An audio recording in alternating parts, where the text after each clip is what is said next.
Në qytetin e lashtë të Butrintit janë zbuluar mbetje arkeologjike që mendohet të kenë rënjë pellazgjike shumë kohë përpara se të cilësojë Ilir apo Helen. Artefaktet, statujat dhe objektet dekorative kanë elemente të theksuara pellazgjike, si motive spirale, gjarpërind dhe element natyror që përsëriten shpesh dhe e dallohet qartë se janë shumë më të lashta se artefaktet greke.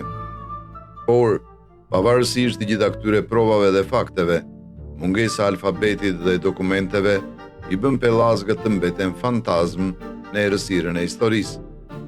Ndërsa shumë studiues mbështesin idenë e një lidhje të drejtë për drejtë mes pellazgëve dhe shqiptarëve, të tjerë janë skeptik. Për shembull, studiuesi Gjergj Bojaxhi ka shprehur dyshime mbi këtë lidhje, duke theksuar mungesën e provave gjenetike që do të mbështesin një trashëgimi të tillë.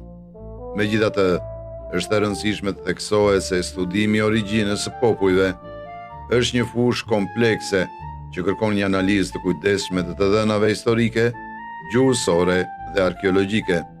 Por a mund të fshihet një qytetërim vetëm sepse nuk la pas një alfabet? Mungesa e dokumenteve të shkruara nuk do thotë mungesë ekzistence. Historia e lashtë është plot me kultura që i njohim vetëm përmes fragmenteve, gur, mite, toponime, rënoja.